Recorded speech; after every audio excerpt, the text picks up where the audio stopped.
ఓం గురుభ్యో నమః. ఓం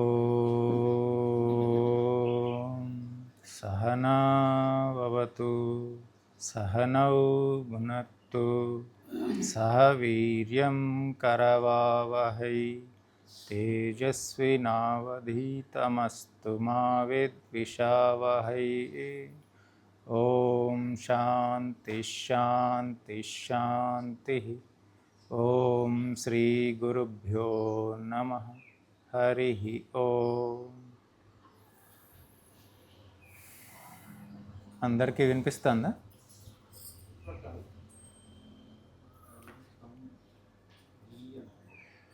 ఈరోజు విషయం ఇది ఒక సిరీస్ లాగా ప్రారంభిద్దామని అనుకున్నాము.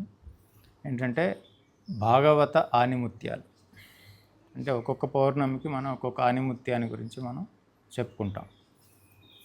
ఈరోజు నిజమైన ధనం అంటే ఏది అనే టాపిక్.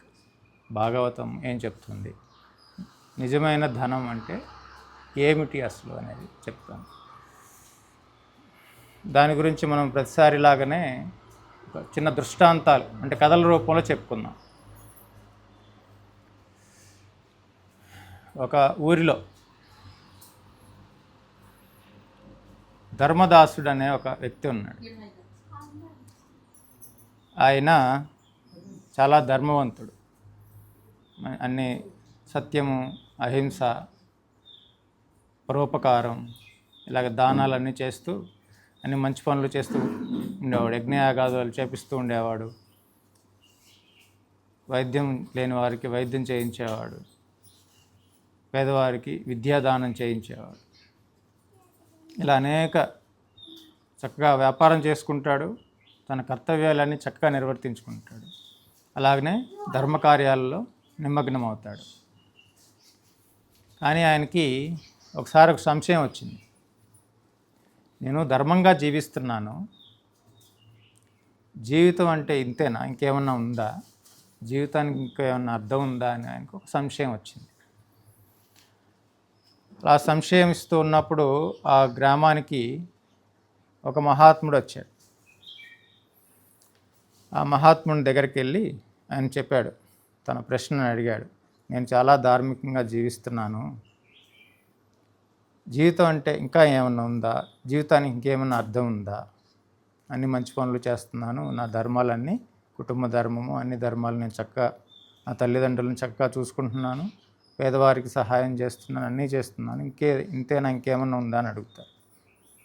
ఇప్పుడు ఆ మహాత్ముడు, ధర్మం మంచిది నాయన, అది మంచి గతిశీలమైనది, అది ప్రధానమైనది కూడా జీవితంలో. ఎలాగంటే ఒక బీజం లాగా, ఒక పునాది లాగా జీవితానికి, ఒక ఆనందకరమైన జీవితానికి ఒక పునాది లాగా మంచిది ధర్మం. కానీ ధర్మమే పరమమైన గమ్యం కాదు, ఇంకా ఉంది. ఏమిటి ఉంది స్వామి అని అడుగుతాడు. ఆయన అప్పుడు ఒక శ్లోకం చెప్తాడు భాగవతం నుంచి. ధర్మ స్వనుష్ఠిత పుంసాం విశ్వక్సేన కదాసూయ న ఉత్సాదయేద్యతి రతిం శ్రమయేవ హి కేవలం. మనం ఎంత ధర్మాన్ని ఆచరించినప్పటికీ ఆ విశ్వక్సేనుడు అంటే ఈ సృష్టిని నడిపించేవాడు ఎవరైతే ఉన్నారో వారిని గురించి తెలుసుకోవాలి, వారి పట్ల ప్రేమని కలిగి ఉండాలి, అంటే భక్తిని కలిగి ఉండాలి. అప్పుడే మనకి జీవితానికి ఒక అర్థం వస్తుంది. లేదంటే కేవలమైన ధర్మం అంటే భక్తి లేకుండా భగవంతుని పట్ల, విశ్వాన్ని సృష్టించిన ఆ పరమాత్మ పట్ల ప్రేమ భక్తి లేకపోతే ఆ జీవితానికి అర్థం ఉండదు. కేవలం ధర్మాన్ని ఆచరిస్తూ ఉంటే అదేమన్నారు, శ్రమయేవహి కేవలం, అది కేవలం ఒక శ్రమకరమైన జీవితం లాగా మారిపోతుంది అన్నారు. అప్పుడు ఇంకైనా ఏం చేశారు, ఇంక అప్పటి నుంచి ఆ ధర్మదాసుడు అనే వ్యక్తి ధర్మకార్యాలు యథాతథంగా కొనసాగిస్తూనే ఉన్నాడు. ఆ గురువుల దగ్గరే ఉపదేశం స్వీకరించి భగవంతుని స్మరిస్తూ ఆయన చెప్పారు కదా, విశ్వక్సేన కదాసూయ. ఆ విశ్వక్సేనుడు గురించి అంటే ఆ భగవంతుని గురించిన జ్ఞానాన్ని తెలుసుకున్నాడు.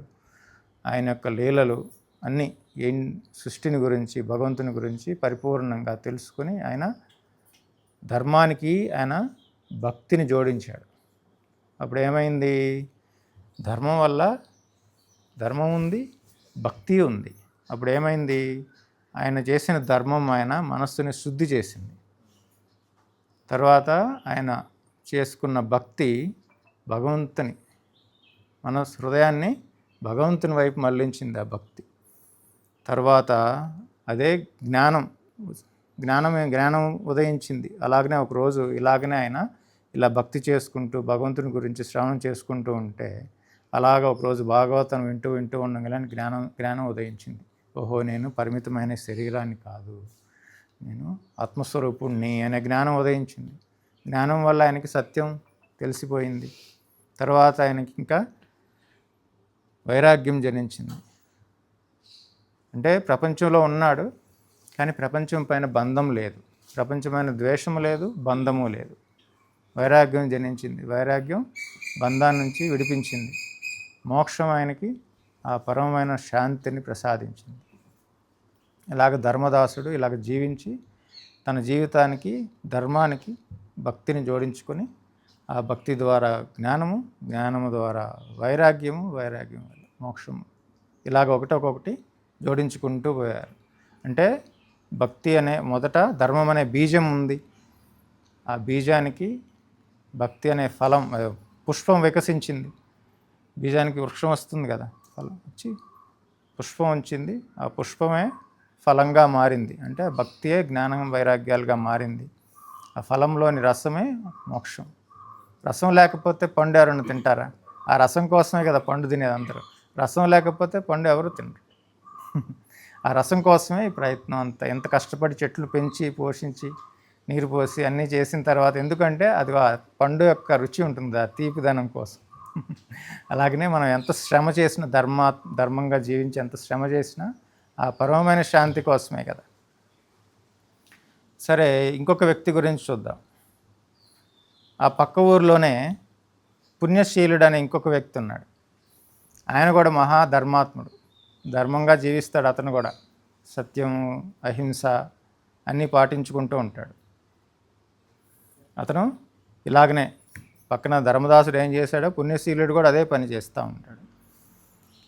కానీ ఆయన మనస్సు అలాగనే ఒక సాధు మహాత్ముడు ఆ ఊరికి వచ్చాడు.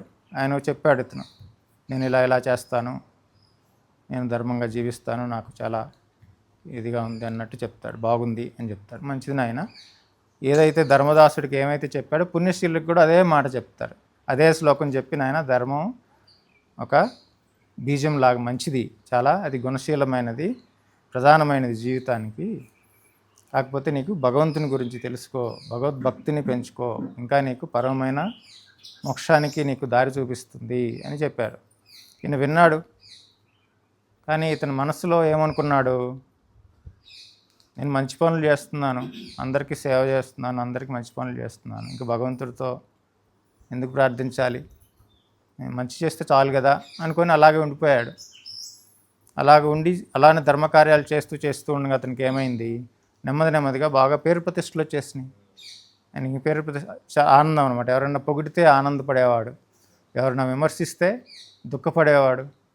తర్వాత ఎవరైనా పట్టించుకోలేదు, ఎక్కడికన్నా వెళ్తే నిరాశపడేవాడు. ఇలాగ మనసులో ఒక ఎత్తుపల్లాల్లాగా జీవితం, అసంతృప్తి అనేది ఒకటి నెమ్మదిగా జనించింది అతనికి. ఏదో ఒక వెలితి, ఆ వెలితితోనే ఆయన లాస్ట్లో మరణకాలం సంభవించింది. అప్పుడు ఆ వెలితి, అందరూ వచ్చారా, వాళ్ళు వచ్చారా, వీళ్ళు వచ్చారా అడిగి అందరిని అతను చూడాలి అని. అంటే మనుషుల యొక్క అటెన్షన్ కావాలి. కాబట్టి ఆయన అలాగా పేరు ప్రతిష్టలో అలాగనే జీవించాడు. ఎవరికి హాని చేయలేదు, ఎవరికి ఏ మోసం చేయలేదు, హాని చేయలేదు. నిజాయితీగా ధనం సంపాదించాడు, అన్నీ చేశాడు. కానీ అతనికి ఒక వెలితి అనేది ఉండిపోయింది, పరమమైన శాంతి, తృప్తి అనేది రాలేదు. అదే ధర్మదాసుడి విషయంలో చూసుకుంటే ఆయనకి జీవించి ఉండగానే ఆయనకి ఆ తృప్తి లభించింది. తర్వాత మరణకాలంలో ఆయన కూడా, ధర్మదాసుడు కూడా మరణకాలంలో అందరు కుటుంబ సభ్యులందరూ వచ్చారు. గ్రామం వాళ్ళంతా, ధర్మాత్ముడు కదా, గ్రామం వాళ్ళంతా చూడటానికి వచ్చారు ఆయన్ని కూడా. ఆయన అందరినీ ఒకసారి చూసి కళ్ళు మూసుకొని ఆ భగవన్నామ స్మరణలో 3-4 గంటలు అలాగనే ఉండిపోయి అలాగనే ప్రాణం వదిలేశారు. కానీ పుణ్యశీలుడు మరణించేటప్పుడు ఏదో ఒక వెలితిగా మరణించాడు. అన్నీ చేశాను కానీ పూర్ణత అనేది అతనికి అనుభవంలోకి రాలేదు. అలాగే మనం చర్చిస్తుంది భాగవతం కదా, సరే భాగవతంలో ఇంకేమైనా దీని గురించి ఏమైనా ఉందా ప్రమాణం అనేది చూసుకుంటే అక్కడ కూడా ఇద్దరు ఉన్నారు ఇలాగనే. మొదట నహూషుడు అనే ఒక మహారాజు ఉన్నాడు. నహూషుడు అనే మహారాజు ఆయన చాలా ధర్మాత్ముడు. అన్నీ ఎలాగనే ధర్మకార్యాలు చేస్తూ యజ్ఞయాగాదులు చేస్తూ ప్రజలను చక్కగా పాలించుకుంటూ విశేషమైన పుణ్యకర్మలన్నీ చేస్తూ ఉండేవాడు. రాజ్యంలో చాలా పేరు ప్రతిష్టలు వచ్చినాయి. ఎంతగా అంటే ఆయన పేరు ప్రతిష్టలు వచ్చింది ఆయనకి, దేవలోకంలో ఊరి కూడా ఆయన గురించి చర్చించుకునేవాళ్ళు. అంతటి పుణ్యాత్ముడు, అంతటి ధర్మకార్యాలు చేస్తున్నాడని చర్చించుకునేవాళ్ళు.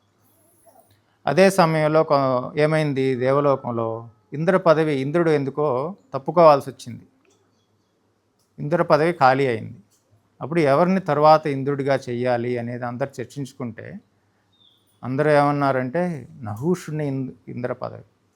నహూషుడు యోగ్యుడు, ధర్మాత్ముడు కదా, అతనైతే అందరిని చక్కగా పాలిస్తాడు అని చెప్పి అనుకొని అందరూ నిర్ణయించుకొని నహూషుడి దగ్గరికి వెళ్ళి సమీపించారు. నీకు ఇంద్ర పదవి ఇస్తానని సమీపించారు. సరే, నహూషుడు ఇంద్ర పదవిని అధిరోహించాడు. ఇక దేవతలు కూడా, ఇంద్రుడు అంటే దేవతలు రాజు కదా, అందరూ గౌరవించటం మొదలుపెట్టారు. ఆయనకి కూడా చాలా గర్వంగా ఉంది.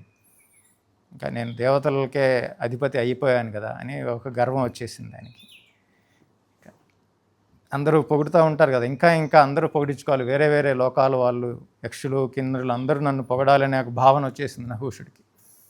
అలా భావన వచ్చేటప్పటికి ఒకసారి సభలో ఋషులు మునులు అందరూ మాట్లాడుతున్నారు. దేవేంద్ర సభ అంటే అంతా ఉంటుంది కదా. అప్పుడు సప్తర్షులు కూడా ఉన్నారు. సప్తర్షులు ఆయన్ని, నాయనా నువ్వు పేరు ప్రతిష్టల కోసం వెళ్ళొద్దని వాళ్ళు మంచి మాటలు చెప్తున్నారు. ఇతను కోపం వచ్చింది నహూషుడికి. కోపం వచ్చి వాళ్ళని శిక్షించారు. మీరు నా పల్లకి మోయండి అన్నాడు సప్తర్షులు. అప్పుడు సరే పల్లకి ఆజ్ఞాపించాడు కానీ వీళ్ళు పల్లకి మోస్తూ ఉన్నారు. సర్ప అంటే సంస్కృతంలో త్వరగా వేగంగా వెళ్ళమని. మన అగస్త్యుల వారికి కోపం వచ్చింది. సర్ప అంటావా నువ్వు సర్పంగా మారిపోవు అన్నాడు. అంటే అజగరుడు కొండ చిలువుగా మారిపోయాడు ఆయన నహూషుడు. మళ్ళీ ఇంకొక భాగవతంలో ఇంకొక వ్యక్తి కథ ఉంది. ఇంకొకళ్ళు ఎవరు, ధ్రువుడు. అతను చాలా సత్యసంతమైన బాలుడు. చిన్నప్పుడే తన తల్లి సునీతి మాటలు చక్కగా వినేవాడు. అతనికి ఏమిటి, రాజు అవ్వాలి, తండ్రి దగ్గర నాకు స్థానం కావాలని కోరుకున్నాడు. అతనిలో కూడా చిన్నప్పటి నుంచే ధర్మాత్ముడిగా ఉండేవాడు, సత్యం పాటించేవాడు, ఏ జీవిని హింసించేవాడు కాదు. అప్పుడు కానీ ఏమైంది, అతనికి ఒక నిరుత్సాహం కదా, తనకి ఒక పదవి కావాలి అంటే నేను పెద్దవాడైన తర్వాత రాజును అవ్వాలి. ఇతను రాజకుమారుడే ధ్రువుడు కూడా. కానీ ఏమైంది, అతనికి తండ్రి వేరే ఇంకొక భార్య పుత్రుడిని బాగా ప్రేమించేవాడు. నాకు తండ్రి ప్రేమ దక్కాలి అని అనుకున్నాడు. ఎలాగా అని అనుకున్నప్పుడు అప్పుడు నారద మహర్షి ప్రత్యక్షమయ్యారు. నారదుల వారు, నాయనా నువ్వు నారాయణుడిని ప్రార్థించు, నీ కోరికలన్నీ తీరిపోతాయి అన్నాడు.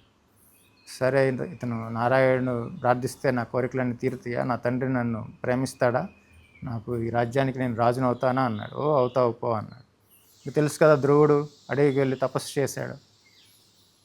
తపస్సు చేసిన తర్వాత అతనికి విష్ణువు ప్రత్యక్షమయ్యాడు.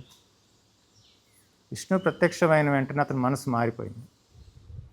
అతను ఏమన్నాడు, స్థానాభిలాషి తపసి స్థితోహం త్వాం ప్రాప్యవాన్ దేవ మునీంద్ర గుహ్యం కాచం విచ్చిన్వన్నపి దివ్యరత్నం స్వామిన్ కృతార్థో అస్మి వరం నయాచే. ఎప్పుడైతే ఆయన విష్ణువుని దర్శించాడో, స్వతహాగా ధర్మం ఉంది కదా, మంచితనం ఉంది, సత్యసంతత అంతా ఉంది. అప్పుడు ఏమన్నాడు, ఎప్పుడైతే నేనేమో స్థానాభిలాష కోసం నిన్ను ఆరాధించాను, నాకు స్థానం కావాలి, దానికోసం పదవి కావాలి అని దానికోసం ఆరాధించాను. కానీ త్వాం ప్రాప్తవాన్, నువ్వే ప్రాప్తించావు అంటే నీ భక్తి నాకు ప్రాప్తమైపోయింది. అంటే ఎప్పుడైతే ఆయన నారాయణని దర్శించాడో తనలో కోరికలన్నీ లుప్తమైపోయినాయి. దేవ మునీంద్రులే చాలా కష్టపడతారు నిన్ను పొందటానికి, నేను పొందాను కదా. కాచం విచ్చిన్వన్నపి దివ్యరత్నం, నేను అది గాజు ముక్క కోసం ప్రార్థిస్తే నాకు దివ్యరత్నం లభించింది, నాకు పరమమైన భక్తి లభించింది. నాకు స్వామిని కృతార్థో, నేను కృతార్థుడిని అయిపోయాను. ఇంక నాకేమొద్దు. అస్మి వరం నయాచే, ఇంక నాకు ఏ వరాలు వద్దు అన్నాడు. కానీ ఆయనకి విష్ణువు అన్నీ ఇచ్చారు. ప్రత్యక్షమయ్యాడు, తపస్సు చేశాడు కాబట్టి అన్నీ ఇచ్చాడు. తర్వాత ఆయన ఆ ధర్మంగా జీవించాడు, భక్తిని చేసుకున్నాడు, జ్ఞానాన్ని సిద్ధించుకున్నాడు. తర్వాత ధ్రువ పదంలోకి చేరుకున్నాడు. ధ్రువ నక్షత్రంగా ఎప్పుడు వెలుగుతూ ఉన్నాడు శాశ్వతంగా.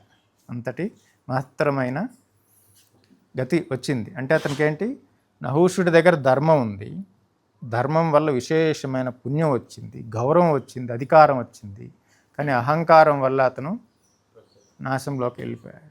కానీ ధ్రువుడిలో ఏముంది, ధర్మం ఉంది, భక్తి ఉంది. భక్తి ద్వారా జ్ఞానము, వైరాగ్యము, మోక్షము సిద్ధించుకుంది, పరమమైన గతి సంపాదించింది. అంటే ధర్మం మన మనసును శుద్ధి చేస్తుంది కదా, అలాగనే వీరిని శుద్ధి చేసింది. ఇంకా ముందుకెళ్ళారు వాళ్ళు. అందుకనే ధర్మం పరమ గమ్యం కాదు అని మన మహాత్ములు చెప్పారు కదా. అలాగనే ధర్మం లేకపోతే భక్తి నిలవదు, భక్తి లేకపోతే జ్ఞానం వికసించదు, జ్ఞానం లేకపోతే వైరాగ్యం జనించదు, వైరాగ్యం లేకపోతే మోక్షం సిద్ధించదు. కాబట్టి అన్నీ అంటే ముఖ్యంగా ఇక్కడ మనం ఈరోజు ధర్మం మనం ఏం తెలుసుకున్నాము, కేవలమైన ధర్మం కాదు, ఆ ధర్మబద్ధమైన జీవితంతో పాటు భగవంతుని యొక్క భక్తి కూడా కావాలి. అప్పుడే అది పరమగమ్యానికి తీసుకెళ్తుంది. నిజమైన ధనం అంటే ధర్మబద్ధమైన జీవితం, భక్తియే. కేవలమైన భక్తి సరిపోతుంది కదా, ధర్మం కావాలా అని ప్రశ్నించారనుకోండి, ఏం చెప్తాం? మన రావణాసుడికి ఏమైంది? భక్తుడే, మహాభక్తుడే, ధర్మం లేదు కానీ అతను పతనం అయిపోయాడు. కానీ ధ్రువుడిలో ధర్మం ఉంది, భక్తి ఉంది. ధ్రువ నక్షత్రంగా శాశ్వతంగా ఇప్పుడు ఉన్నాడు. అట్లా అంటే ధర్మము ఉండాలి, భక్తి ఉండాలి. అప్పుడే మనం పరిపూర్ణతకు వెళ్ళటానికి మనకి మార్గం సుగమం అవుతుంది. దానికి ఒకటి మెట్టు. ఇంకొక భగవంతుడు వీళ్ళని ఎవరిని అవకాశం ఇవ్వకుండా లేడు. ధర్మం ఎవరైతే ఇద్దరు ధర్మాన్ని ఆచరించారు కదా, పుణ్యశీలుడు, ధర్మదాసుడు, ఇద్దరికీ సత్సంగ అవకాశం లభించింది, ఇద్దరికి ఉపదేశం లభించింది. ధర్మదాసుడికి లభించింది, పుణ్యశీలుడికి లభించింది. కానీ ధర్మదాసుడు విని దాన్ని ఆచరించుకున్నాడు, పుణ్యశీలుడు విన్నాడు కానీ దాన్ని ఆచరణలోకి తీసుకురాలేదు ఉపదేశాన్ని. అంటే భగవంతుడు పక్షపాతం ఏమీ చేయలేదు, అందరికీ ఉద్ధరణ అవ్వటానికి అవకాశం ఇచ్చాడు. నాయన భక్తి ఉండాలి అని చెప్పారు కదా గురువులు. అలాగనే రావణాసుడికి ఉపదేశం లభించింది మారటానికి, కానీ అతను విన్నాడు కానీ ఆచరించలేదు. అలాగనే ధ్రువుడు విన్నాడు, ఆచరించాడు. అలాగే నహూషుడికి కూడా ఉపదేశం లభించింది, కానీ ఆయన దానిలోనే ఆగిపోయాడు, ఉపదేశం ఆచరణలోకి తీసుకురాలేదు. కాబట్టి ఈ రెండూ ఉండాలి మనకి, ధర్మబద్ధమైన జీవితం ఉండాలి, భక్తి ఉండాలి. ఒకటే ఉంటే సరిపోదు అని. కాబట్టి భాగవతం ఏం చెప్తుంది, నిజమైన ధర్మం అంటే, నిజమైన ధనం అంటే ధర్మబద్ధమైన జీవితంతో పాటు భగవంతుని పట్ల భక్తి ఉండాలి. అందుకే చెప్తున్నారు. లేకపోతే ఏమంటున్నారు, కేవలం శ్రమ అయిపోతుంది, కష్టమే కలుగుతుంది, కానీ నీకు పరమమైన సుఖప్రాప్తి లభించదు అనేది ఈరోజు ఇక్కడ. ఓం పూర్ణమద పూర్ణమిదం పూర్ణాత్ పూర్ణముదశ్యతే పూర్ణస్య పూర్ణమాదాయ పూర్ణమేవావశిష్యతే. ఓం శాంతి శాంతి శాంతి. ఓం శ్రీ గురుభ్యో నమః. హరి ఓం.